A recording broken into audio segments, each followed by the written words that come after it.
ನಾನು ಸೂರ್ಯ city inspector. ನಮಸ್ತೆ sir. ನಮಸ್ತೆ. ಸರಿ, ನಂಬರ್ ಚೆಕ್ ಮಾಡಿದೆ. ನಂಬರ್ ಚೆಕ್ ಮಾಡಿ ಏನಾರು ಕೇಸ್ ಗೀಸ್ ಹಾಕ್ತೀರಾ ನನ್ನ ಮೇಲೆ? ಅಲ್ಲ, ನಿಮ್ಮ ಕೇಸ್ ಅಲ್ಲ, ಆ? ನೀವು ಕೊಟ್ಟಿದ್ದೀರಲ್ಲ ಕಂಪ್ಲೇಂಟು, ಹಾ, ಅದ್ರ ಸಲುವಾಗಿ ಮತ್ತೇನಿಲ್ಲ. ಅಲ್ಲ ಗೊತ್ತಾಯ್ತು, ಏನಾರ ಕೇಸ್ ಹಾಕ್ತೀರೇನೋ ಅಂತ. ನಿಮ್ಮ ಮೇಲೆ ಯಾಕೆ ಹಾಕೋಣ ಕೇಸು?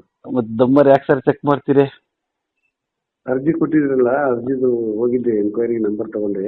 ಹಾ, ಅದಕ್ಕೆ ನಿಮ್ಮನ್ನು ಕರೆಸ್ಬೇಕು ಅಂದ್ರಲ್ಲ. ಯಾರು ಹೇಳಿದ್ರು ಸರ್ ನಮ್ಮನ್ನು ಕರೆಸ್ಬೇಕು ಅಂತ? ಅಡಿಷನಲ್ ಎಸ್ ಪಿ ಸಾಹೇಬ್ರದ್ದು ಕೊಟ್ಟಿದ್ದಾರೆ. ಹಾ, ಅದೇ ನಾನು ನಡೆದಿರೋದು ಏನಾಗಿದೆ ಅಂತ ಹೇಳಿ ಇವನ್ ಬೆಳಗ್ಗೆನೂ ಮಾಹಿತಿ ಕೊಟ್ಟೆ ಸಾಹೇಬ್ರಿಗೆ. ಮೊನ್ನೆನೂ ಕೊಟ್ಟೆ. ನಿಮ್ಗೇನು ತಪ್ಪಿಲ್ಲ, ಹಾ, ನಾವೇನು ನಿಮಗೇನು ಅಂದಿಲ್ಲ ಕೂಡ. ಇಲ್ಲ, ಈಗ ನೀವೇನಾರ ಅಂದೆ ಅಂತ ನಾ ಹೇಳಿದ್ನಾ? ಅಲ್ಲಲ್ಲ, ಸಿಂಪಲ್ ಆಗಿ ಏನಾಗಿದೆ ಅಷ್ಟೇ ಹೇಳಿದ್ರಿ. ಬಟ್ ಇದು ಬಣ್ಣ ಹಚ್ಚಿ ಹೆಚ್ಚು ಕಡಿಮೆ ಹೇಳಿದ್ದು ಅದು ಪ್ರಾಬ್ಲಮ್. ಇಲ್ಲ, ಬಣ್ಣ ಹಚ್ಚಿದ್ದೇನಿಲ್ಲ. ನನಗಿರೋ ಮಾಹಿತಿ ಏನು ಅಂದ್ರೆ, ನಿಮ್ಗೆ ಟೈಮ್ ಇದೆ ಅಂದ್ರೆ ಮಾತಾಡ್ತೀನಿ. ಅಲ್ಲ, ನಿಮ್ಮದ ಬಗ್ಗೆ ನಮ್ಗೆ ಅಲಿಗೇಷನ್ ಏನಿಲ್ಲ. ಅದನ್ನ ತಗೊಂಡು ಒಂದು ಕತ್ತು ಸೇರಿಸಿ ಮೀಡಿಯಾಗೆಲ್ಲ ಹಾಕಿದ್ರಿಂದ ಅದಷ್ಟೇ ನಾನು ಹೇಳ್ತಾ ಇರೋದು. ನೀವು ಹೇಳಿದ್ದು ಒಂದು, ಅವ್ರು ಮಾಡಿದ್ದು ಒಂದು. ನೀವು ಅದೇ ಆ ಥರ ಆಗಿದೆ ಅಂತ ಅಷ್ಟೇ ಹೇಳಿದ್ದೀರ ನೀವು, ಅದನ್ನ ಎನ್ಕ್ವೈರಿ ಮಾಡಬೇಕು ಅಂತ. ಅದ್ರ ಬಗ್ಗೆ ನಮ್ದೇನು ಅಲ್ಲ, ಆಕ್ಚುಲಿ ಏನಾಗಿದೆ ಅಂದ್ರೆ ಪಾಪ ಮಾಧ್ಯಮದವ್ರಿಗೂ ಸರಿಯಾಗಿ ಗೊತ್ತಿಲ್ಲ. ಅವರು ಅರ್ಧಂಬರ್ಧನೆ ಹಾಕಿರೋದು. ಜಾಸ್ತಿ ಹಾಕಿದ್ದಾರೆ. ನಾನು ಪೂರ್ತಿ ಹೇಳಿಲ್ಲ ಅವ್ರಿಗೆ. ನಾ ಬಂಗಾರ ತಗೊಂಡು ನಾನು ಹೆಂಡತಿ ಬಳಿ ಮಾಡ್ಕೊಂಡಿದ್ದೀನಿ, ಇದು ಎಲ್ಲ ಹಾಕಿದ್ದಾರೆ. ಕಳ್ಳನ ಅಲ್ಲಿ ಹಾಕಿ 2 kg ತಗೊಂಡಿದ್ದೀನಿ. ಹೌದು, 1 kg 650 ಚಿಲ್ಲರೆ, ಹತ್ರ 2 kg ರಿಕವರಿ ಆಗಿದೆ. ನೀವು 6 ಜನನ DR ವೆಹಿಕಲ್ ಅಲ್ಲಿ ಕರ್ಕೊಂಡ್ ಬಂದ್ರಿ. ಜಿಗಣಿ ಪೊಲೀಸ್ ಸ್ಟೇಷನ್ ಅಲ್ಲಿ ಕಳ್ಳರಿಗೆ ವರ್ಕೌಟ್ ಮಾಡಿದ್ರಿ. ಅವ್ರ ಹತ್ರ ಇನ್ಫಾರ್ಮೇಶನ್ ಎಲ್ಲ ತಗೊಂಡ್ರಿ. ಆಮೇಲೆ ಅವ್ರನ್ನ ಪ್ರೊಡ್ಯೂಸ್ ಮಾಡಿದ್ರಿ. ಅವ್ರು ನಿಮ್ಗೆ ಕಸ್ಟಡಿ ಕೊಟ್ಟಿಲ್ಲ, ಯಾಕೆಂದ್ರೆ ಅವಶ್ಯಕತೆ ಇರ್ಲಿಲ್ಲ. ನಿಮ್ಗೆ ಇನ್ಫಾರ್ಮೇಶನ್ ಏನ್ ಬೇಕಿತ್ತು ಅದೆಲ್ಲ ಕೊಟ್ಟಿದ್ರು ಅವರು. ರಿಸೀವರ್ಸ್ ನ ಕರ್ಕೊಂಡ್ ಬಂದ್ರಿ, ವಸೂಲಿ ಮಾಡಿದ್ರಿ. ಬಟ್ ತೋರ್ಸ್ಬೇಕಾದ್ರೆ ಪಾಪ ಚಿನ್ನ ಸಂಪಾದನೆ ಮಾಡ್ಬೇಕಾದ್ರೆ ಎಷ್ಟು ಕಷ್ಟ ಇರುತ್ತೆ ಅಂತ ತಮಗೂ ಗೊತ್ತಿರುತ್ತೆ. ತಾವು ನನ್ ಗೊತ್ತಿದ್ದಂಗೆ ತಳಮಟ್ಟದಿಂದಾನೇ ಬಂದಿರ್ತೀರಿ. ಅವ್ರ ಚಿನ್ನ ಹೋಗ್ಬಿಟ್ರೆ ಪಾಪ ಅವ್ರಿಗೆ ಏನಾಗ್ಬೇಕು? ಆಮೇಲೆ ಸಿಕ್ಕೇ ಇಲ್ಲ ಅಂದ್ರೆ ಓಕೆ, ಸಿಕ್ಕೂನು ಅವ್ರಿಗೆ ಸಿಕ್ಕಿಲ್ಲ ಅಂದ್ರೆ ಪಾಪ ಅವ್ರ ಏನಾಗ್ಬೇಕು?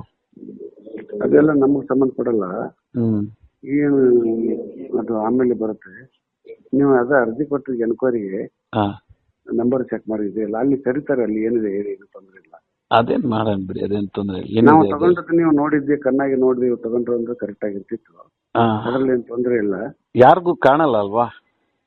ಅದೇ ಹೇಳ್ತಾ ಇದೀನಲ್ಲ. ಅದೇ ಈಗ ನೀವ್ ತಗೊಂಡ್ರಿ ಅಂತ ಈಗ 6 ಜನ ಬಂದ್ರೆ 1.5 kg ಚಿನ್ನ ಕಳ್ಕೊಂಡಿದ್ರೆ 6 ಜನ ರಿಸೀವರ್ಸ್ ಬಂದ್ರೆ ಏನೆಲ್ಲ ಹಂಗಿದ್ರೆ 50 ಗ್ರಾಮ್ ಕೊಟ್ರ ರಿಸೀವರ್ಸ್? ಅದೆಲ್ಲ ಈಗ ನಿಮ್ಗೆ ಸಂಬಂಧಪಡಲ್ಲ. ನಿಮ್ಗೆ ಏನ್ ಸಂಬಂಧ ಪಡ್ತದೆ ಅಷ್ಟೇ ನೀವು ಹೇಳ್ಬೇಕು. ನಮಗ್ ಸಂಬಂಧ ಪಡಲ್ಲ ಅಂತ ನೀವ್ ಹಂಗ ಹೇಳಕ್ಕೆ ಬರಲ್ಲ sir.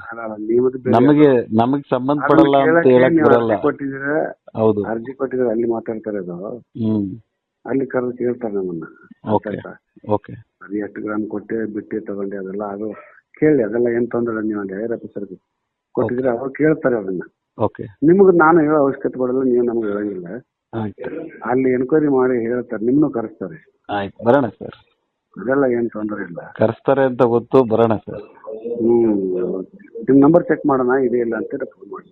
Okay, thank you sir. ಅಷ್ಟೇ, ಬೇರೆ ಏನಿಲ್ಲ. Okay, thank you. ಎಲ್ಲಿ ಸರ್ ನೀವು ವಕೀಲರು ಎಲ್ಲಿ ಇರ್ತೀರಾ ಸರ್? ನೀವು ವಕೀಲರು ಎಲ್ಲಿರ್ತಾರೆ ಸರ್?